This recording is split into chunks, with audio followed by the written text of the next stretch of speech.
So hey guys, welcome back to our channel Karthik life style. So ఈరోజు వచ్చేసి మనమైతే ఒక ఇంపార్టెంట్ మోటివేషనల్ టాపిక్ అయితే మాట్లాడుకుందాం. సో అది వచ్చేసి కృతజ్ఞతా భావం. సో ఇప్పుడు వరకు మన ఛానల్ని ఎవరైనా సబ్స్క్రైబ్ చేసుకోవచ్చు, సబ్స్క్రైబ్ చేసుకోండి, బెల్ ఐకాన్ క్లిక్ చేసి ఆల్లో పెట్టుకోండి. సో ఫర్దర్ వీడియోస్ మిస్ అవ్వకుండా చూడొచ్చు. సో ఈ వీడియోని లైక్ చేయండి, ప్రతి ఒక్కరికి షేర్ చేయండి, మీ అభిప్రాయం ఈ వీడియో మీద ఏంటి అనేది కింద కామెంట్ చేయండి. సో ఇంకా లేట్ చేయకుండా వీడియోని అయితే స్టార్ట్ చేద్దాం. Let's go. సో గైస్, లైఫ్‌లో కృతజ్ఞత భావం చాలా అంటే చాలా ఇంపార్టెంట్. ఎందుకు అంటే మనకు ఎవరైనా మనకు మనం కష్టకాలంలో ఉన్నప్పుడు సహాయం చేసిన వాళ్ళని వాళ్ళ వాళ్ళ వాళ్ళని ఎప్పటికీ మర్చిపోకూడదు. ఎప్పటికీ వాళ్ళ మన మన మైండ్‌లోనే వాళ్ళు ఎప్పటికీ ఉండాలి. అండ్ వాళ్ళకి ఎప్పుడైనా హెల్ప్ కావాలన్నప్పుడు మనం ఖచ్చితంగా చేసి తీరాలి. ఎందుకంటే అది మన ధర్మం.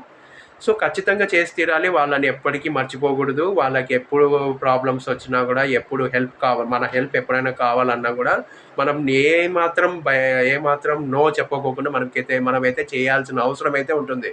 ఎందుకంటే అది మన ధర్మం కాబట్టి. వాళ్ళు మనకి చేశారు కాబట్టి మనం కూడా వాళ్ళకి సహాయం చేయాలి. అట్లా చేయకోకుండా ఉంటే మనల్ని చాలా బ్యాడ్ పర్సన్స్‌గా కింద మనల్ని ముద్రేస్తారు బ్యాడ్ పర్సన్స్‌గా. సో అలా బ్యాడ్ పర్సన్స్ అనిపించుకోవడం కన్నా ఖచ్చితంగా మనమైతే మంచి వాళ్ళగా మనమైతే అనిపించుకోవడం చాలా ముఖ్యం.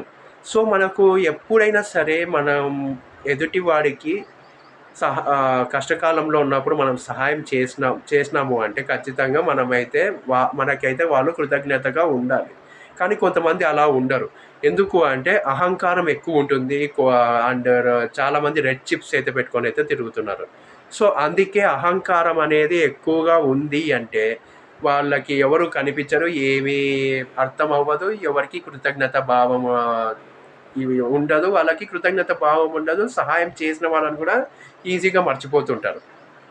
సో ఫ్రెండ్‌షిప్‌లో అయినా లేకపోతే ఇంకా ఏ దాంట్లోనైనా ఖచ్చితంగా కృతజ్ఞతా భావం అనేది 100% ఉండాలి. అండ్ మనం మన ఎదుటి వాళ్ళకి మనం చేసిన సహాయం తీసుకున్న వాళ్ళకి ఖచ్చితంగా వాళ్ళు గుర్తుపెట్టుకునే తీరాలి. పెట్టుకునే తీరితేనే వాళ్ళు చాలా మంచిదని అయితే నేనైతే అనుకుంటున్నాను. సో ఇప్పుడున్న ఈ కాలంలో ఎవ్వరికీ కృతజ్ఞత భావం లేదు. థ్యాంక్‌ఫుల్‌గా ఎవరికీ ఉండరు. చాలా అహంకారంతో భయంకరంగా రెడ్ చిప్స్ అయితే పెట్టుకొనైతే తిరుగుతూ ఉంటారు. సో ఇంక మనం వాళ్ళని ఏమి చేయలేం. ఎందుకు అంటే మారాలనుకున్న వాళ్ళని తొందరగా మార్చొచ్చు.